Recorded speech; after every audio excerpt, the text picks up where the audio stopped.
me is about to be up on this stage, and he's gonna make all of you laugh your asses off. Give it up for Connett Croghan!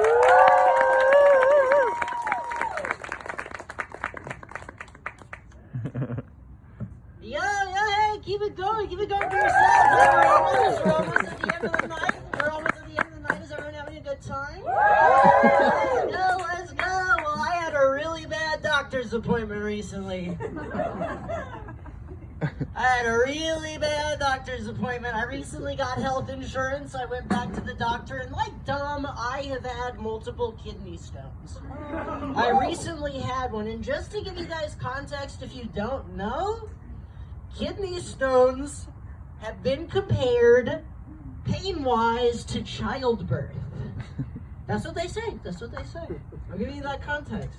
So they're really terrible, and you just don't know when they're going to happen. You just wake up, and you are in so much pain that you're vomiting. And so I go into the doctor, and they do an x-ray, and they're like, hey, you still have like a kidney stone up in your kidney, just waiting to come down at any point and cause me immense pain. And I'm like, okay, is there anything that I can like do about that? And he's like, the only thing that we can do is shoot a laser up your penis and blast the stone out. Like an 80s arcade game. So I have to be like, damn,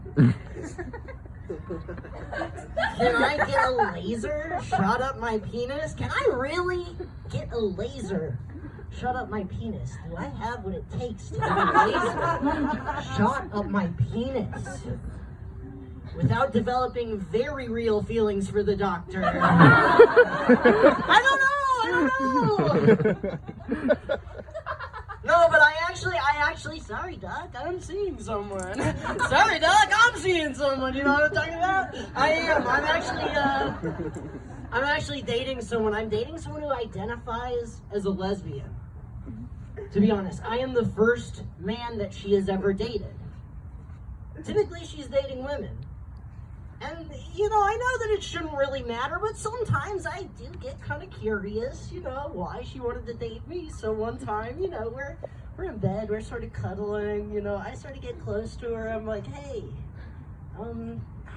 what is it about me specifically that, like, makes you want to date me?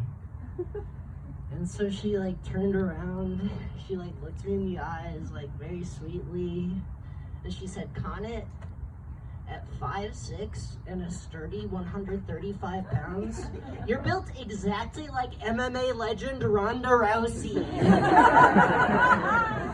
So I was like, okay, so like, I guess that explains why during sex, she'll always put me in a jujitsu armbar and say, tap out.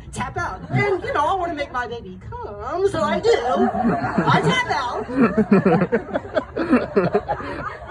And then she'll get out, she'll whisper in my ear, I just beat the champ. It's true. It's true. No, it's not.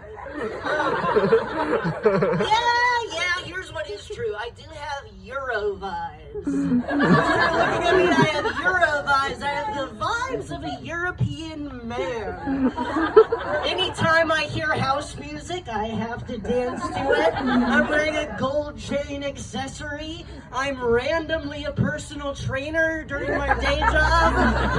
Yeah, very European.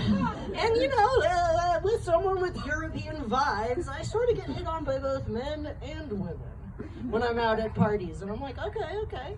But what I noticed is that women and men sort of like hit on you a little bit differently. So like, girls, you got game. I'm serious. You got game. So I'll be dancing, I'll be at the party, you know, just kind of enjoying myself. A girl should come up to me, sort of smile at me, sort of dance. She wants me to start the conversation. Okay. Alright, I see you. But guys, you got game too. You do. I'll be dancing, same party. Still popping off. And a guy, he'll come up to me Dance. Get pretty close. Get really close. Get up in my ear. And he'll say something very smooth like, I know a room at this party where no one else knows where it is. I'm going to take you there right now.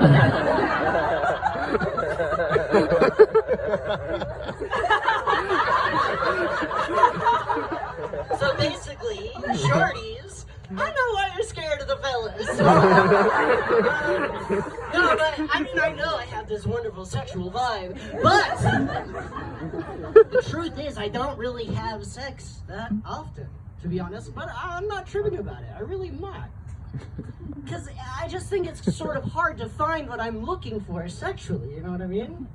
Like, I grew up in a time where all of my peers in middle school, we had like unabated access to the internet. So a lot of my friends were like watching porn, but I wasn't because I didn't really like to break rules. Instead, I sort of had my sexual awakening to the only TV channel that we had that showed nudity. And that was IFC, the Independent Film Channel.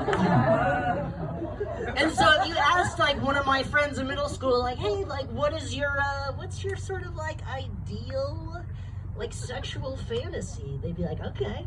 Let me tell you. A beautiful blonde babe with awesome boobs. No, wait! Two beautiful blonde babes with awesome boobs. And we're together having an awesome sexual time. Okay. And then, Connett, what is your ultimate sexual fantasy? And I'm like, okay. My parents send me for a summer to live with a family friend who is an adjunct professor of English at a small college on the East Coast. She's going through a messy divorce. One day, I get caught in the rain. She sends me, she's like, no, we have to get you out of those clothes. We have to get you in the bath.